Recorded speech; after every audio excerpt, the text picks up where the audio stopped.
Set against the background of a world at war, Great Eastern Hotel captures Calcutta on the cusp of change.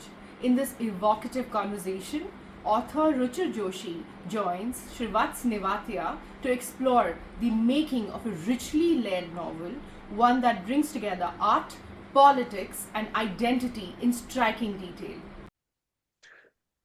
Welcome to this World Book Day telecast. We're here to discuss Ruchir Joshi's Great Eastern Hotel, a book whose size matches its brilliance.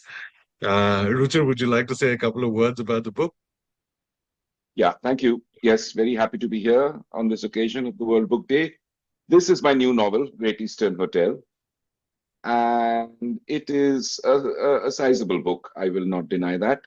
And I'm very happy that it's out in the world now after many years of work. The book is set in Calcutta in the Second World War. It was a time of great tumult and great upheavals, and lots of radical changes hit the city in rapid succession. And we start with four characters who are our four main characters on the day that Rabindranath Tagore dies. And the characters are all unknown to each other in that funeral procession where lakhs and lakhs of people have come out to give their respects to the great poet. And we follow the characters' lives. We follow their lives crisscrossing across the city and across each other's lives over the next few years as the city undergoes the great changes that are about to hit it. The first question I wanted to ask you, it's actually two or three questions. But unlike the last Jet Engine Laugh, where you looked into the future, the Great Eastern Hotel looks back at the past. I wanted to ask, what are the advantages of pressing rewind instead of fast forward? Is the past a place of greater certainty? Does it make the parameters and foundations more solid in a way, or are there fewer rules that you can break? I both the novels, my first novel, Last Jet Engine Laugh, and this one, Great Eastern Hotel, are concerned with the past in a very central way. In the first novel, I start in 1930 and finish in 2030.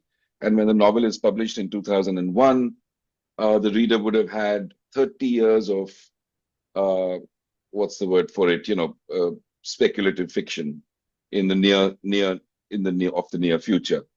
Most of those 30 years are now gone. So when you read the book, it has a different resonance. After finishing that book, I wanted to concentrate on one particular period, which is the Second World War and Calcutta in the Second World War, because I don't know, I find the past to be a great, it's a treasure trove of stories, but also provides great understanding. You know, that old adage, those who don't understand history are condemned to repeat it. I really feel that that period in the war and the kind of crises and the kind of horror that people faced, and just when you thought you'd seen it all, comes a bigger and newer horror or something from some other surprising corner of history. I found that pretty fascinating. And it's funny that the book should come out now when we're kind of facing a comparable, not the same situation, but a comparable situation. So for me, that history, and to delve into that history, to go into that time, was fascinating. I learned a lot, and I hope that some of it is reflected in the book. But talking about what you've learned, when writing period pieces, several authors find it hard to balance historical details and narrative flourish. Yet, in your novel, the two seldom compete. The narrative doesn't seem overburdened by your research, is what I'm trying to say. What was your recipe for mixing fact and fiction? Well, I have to say that when I read historical fiction where the novelist wears her or his research, boldly on the sleeve, and you keep getting little nuggets of information which let you know how thoroughly the book has been researched, and extra nuggets of, food details or technical details or something. I find that quite annoying sometimes, because I want to read a novel where I'm immersed in the past, for sure, So the detailing and how you lay out a situation, how a character would think in those days, what they know, what they don't know, their speech, all that has to be absolutely accurate. But at the same time, ultimately, I'm interested in the human story. And this is the story of four young people. I am interested in each of these characters and how they develop when they're faced with a crisis or a choice or some unexpected pleasure. And so that was my main focus. And the rules were that in that time, they could not have thought other than this, or there was a range, there's a narrow option. Say character A could have done A, B, C, but not D, E, and F, if you see what I mean. So I had to choose from A, B, and C. But other than that, I tried to make sure that I didn't show off my research while writing the book. I mean, I cut out bits where I thought, oh, that's just extra and it's getting in the way of the narrative moving. Right. At one point, the book's narrator worries about a problem that novelists have, introducing too many characters and not being able to render them properly. Your novel has four protagonists. Did you find yourself being pulled in more than one direction while writing the book? Also, did any of your characters ever become greedy for more space? Oh, the book was written over a period of time. So the characters would sometimes, each character would become greedy or sulk and say, no, I don't want to be written about.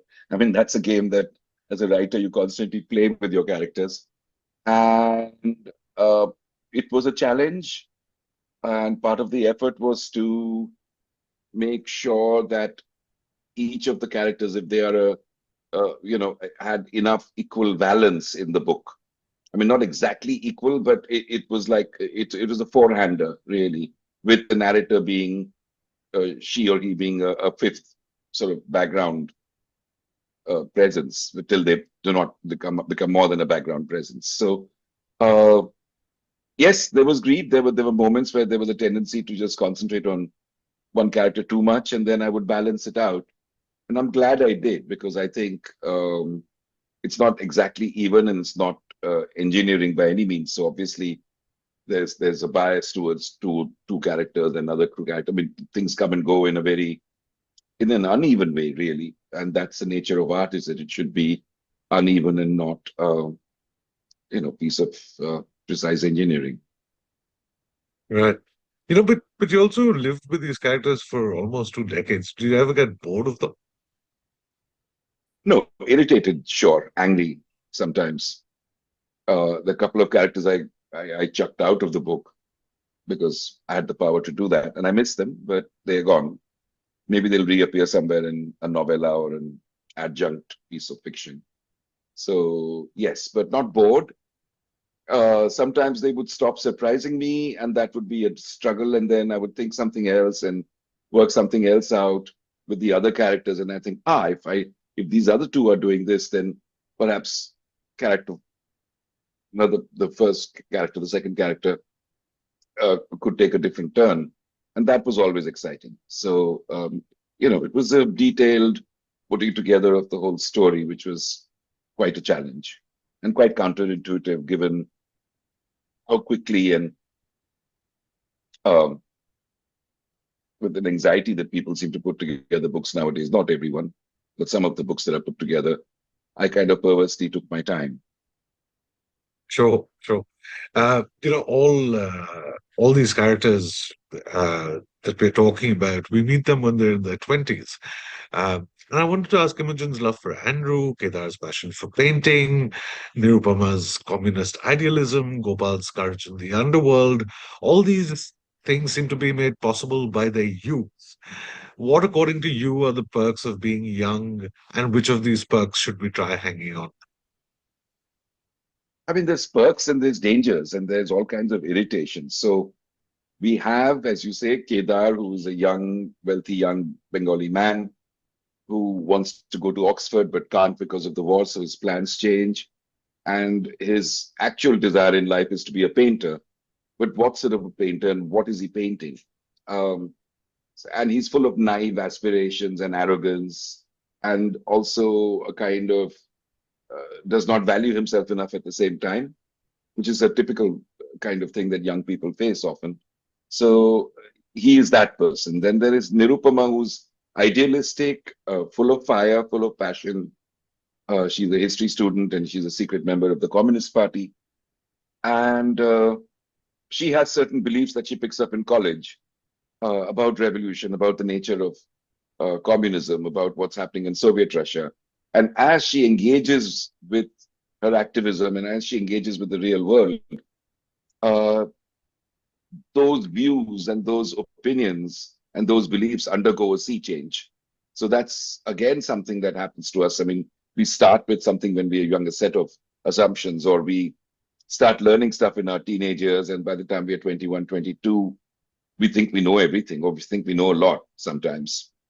And then the world has rude shocks in awaiting us. So Nirupama is that person. Imogen is someone who's come from a war-torn England and the Blitz, shell-shocked, and she's come to be with her parents here. Her father is a high-up official in the British administration of the Raj.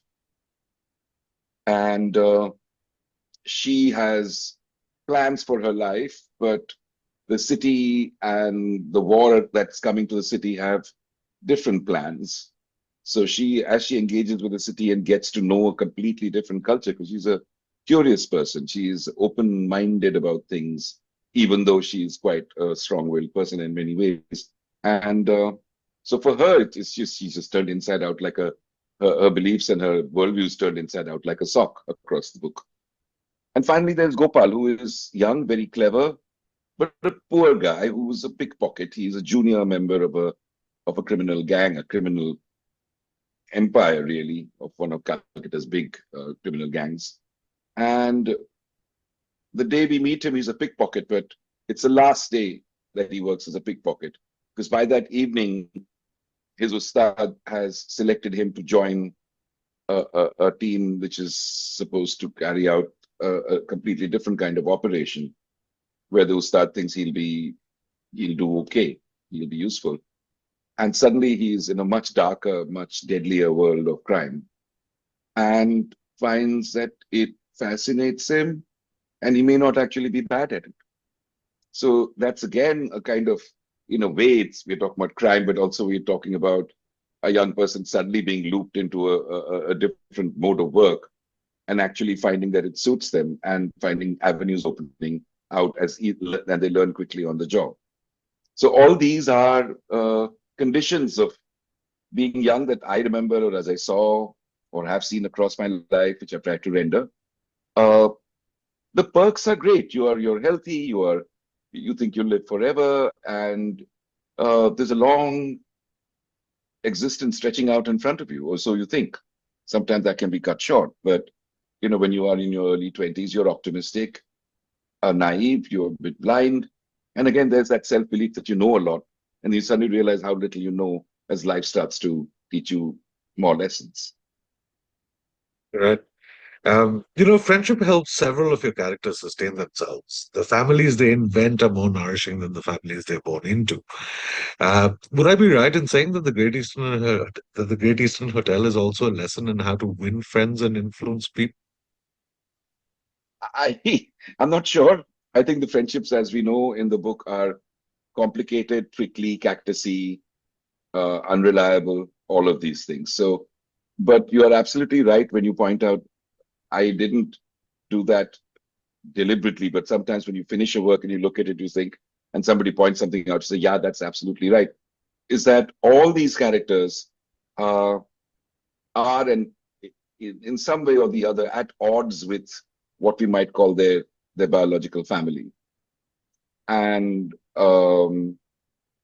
they go out into the world and bump into each other and have encounters with each other and other people. And those encounters form them at the point where, and what happens is that their families kind of recede into the background when compared to the friendships that they form, the new families that they kind of create among themselves, or the new connections and loyalties that they create. So that process was organic when I was writing it, but when I look back at it, it suddenly is a book about friendships also, as you point out. Right. You of course mentioned that the book starts with the funeral of Tagore, an event that brings together people irrespective of boundaries such as class and caste. Uh, does art, be it poetry or painting, have the same power today that it did 80 years ago?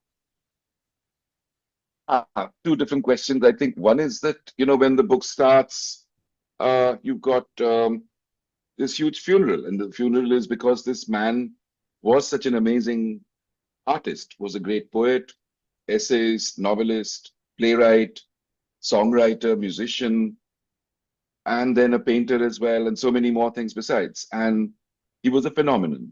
He was a Renaissance man. He was like Goethe and like Da Vinci and many other great examples in history that you can find, multi-talented and famous in his own lifetime, not discovered later. And so he was working under the pressure of that fame, and his death is also conducted under the glare of that fame.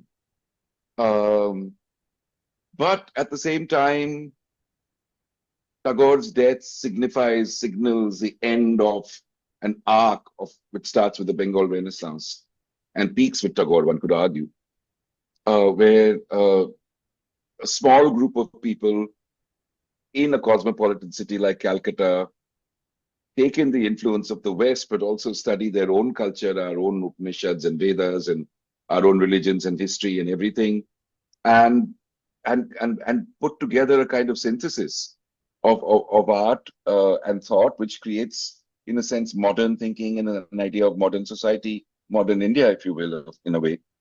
And Tagore's death also signifies the end of that optimistic endeavor. And a lot of dark things start to happen, which he would not have envisaged and would have prayed and hoped against. Uh, but the function that art had in his time and how artists were seen in his time was very different. I think there was a lot of respect for art. I think there was a reverence for art. I think a lot of people may have found the act of painting or the act of singing or the act of performance or the act of writing literature or poetry very strange, but they would not have, it would not have been marginal, at least in the minds of all the educated classes, whether they were rich or not rich. Um, and as to the poor, I think folk culture and folk themes, which I don't really go into in much detail here, but those would have carried a certain kind of power, because remember, there is no radio in most of the country, there's no television, it's yet to come. Cinema is only in pockets. So you're actually looking at a kind of performance art thing in the villages and small towns, which has just completely now become extinct in a certain way, or almost shrunken beyond belief. And so this is a moment before modern media kind of hits India, because with independence comes radio, and then within 20 years comes television, cinema in Bengal, cinema in Bombay, cinema in the South, takes on a huge significance.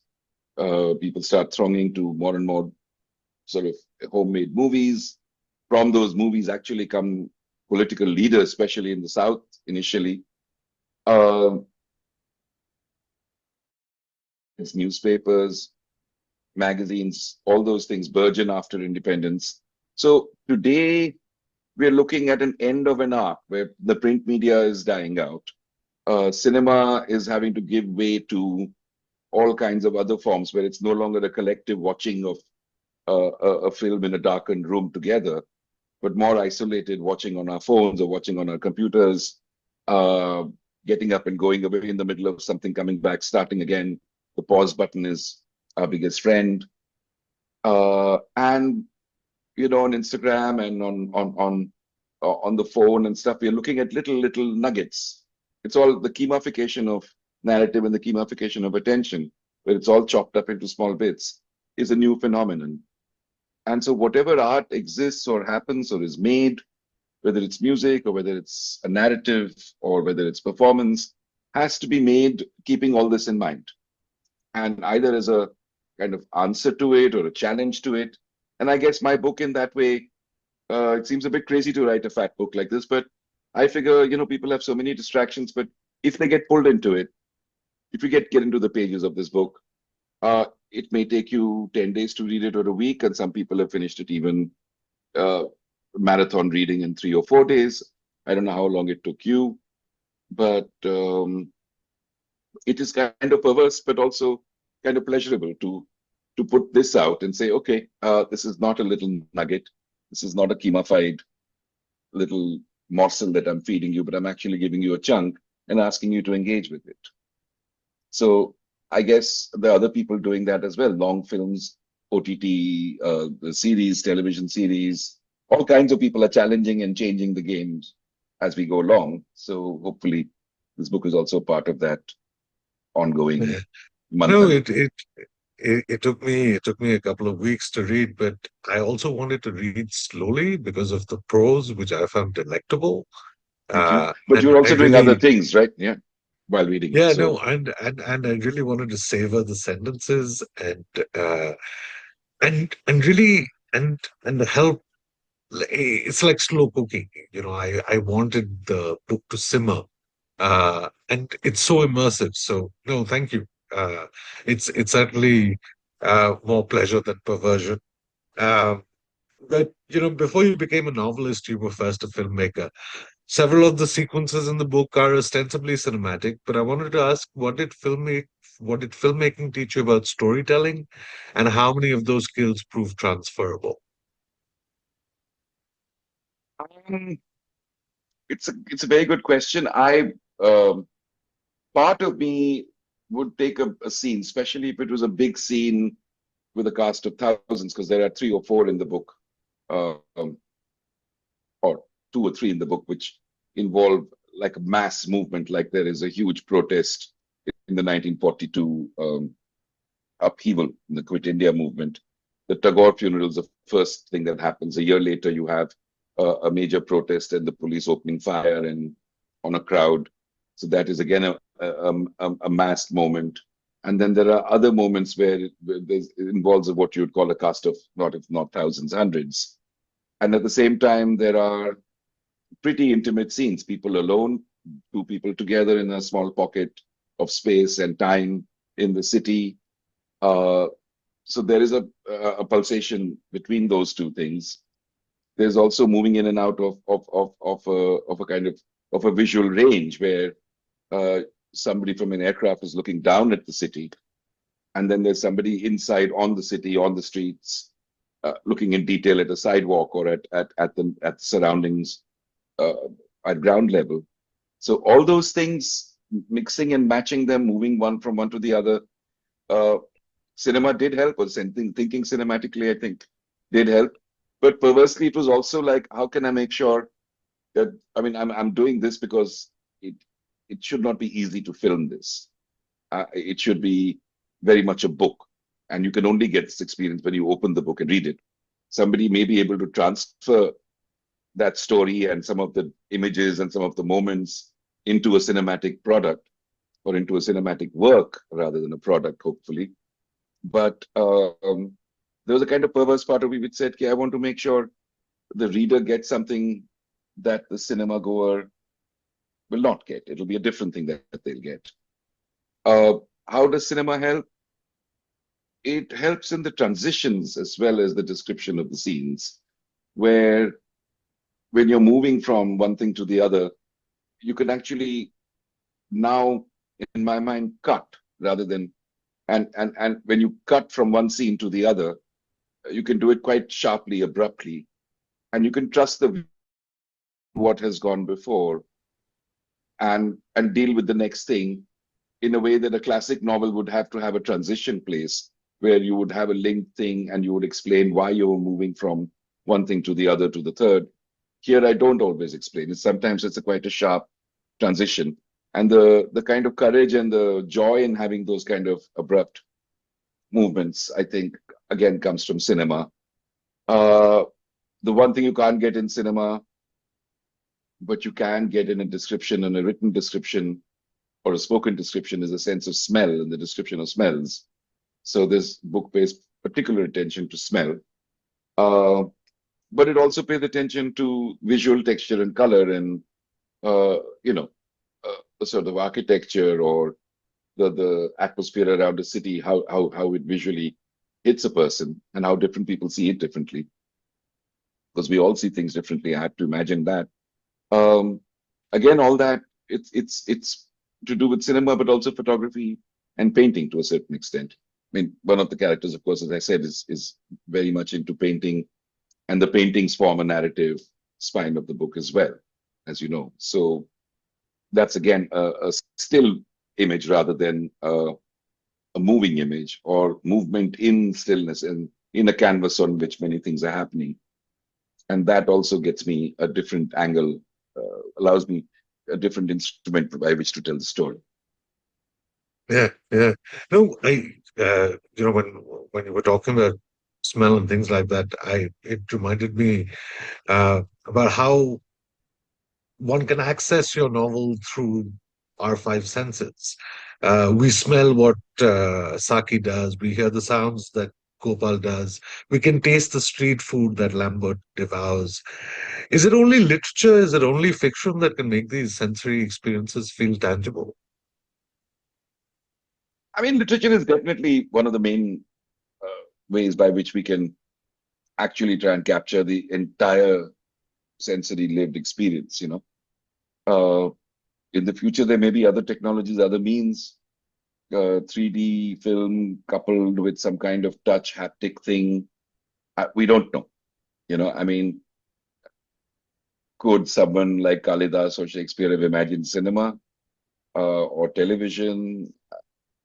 I don't know. Could people have imagined flying and the way we experience flying today? I don't know. So similarly, after our time, how other people develop other technologies and use them for art, use them to convey, express feelings and ideas and stories. We will have to imagine that for the future. Um, but literature is definitely one way of doing it. And I enjoy the fact that, say, cinema has other limitations and yet opens up other possibilities, which you can't do in a book. And the third thing is I quite like the idea of a novel being read out or a sound piece or sound pieces where it's not just a component of what the cinema does. When the sound thing is the only thing you're listening to, then that becomes a whole different medium. And that can be quite exciting with its limitations, but also open up stuff in terms of letting the listener imagine stuff visually while capturing the sound. So yeah, all these things have different uh, tastes and advantages and attractions to me. I love them all, and I'd like to explore them one by one when I can. Please, please, please. We all need an audiobook as quickly as possible. It'll take a lot of time and effort, but hopefully, yes. But Ruchir, this has been so great. Thank you. Thank you so much for giving thank me you so very much of your much. time. Again, everyone, if you feel like it, please take a look at the bookstore, open a page or two, start reading. And I hope on this World Book Day that some of you will at least take the leap and enter the Great Eastern Hotel. Thank you very much. Thank you, Shreevatsa. Thank you.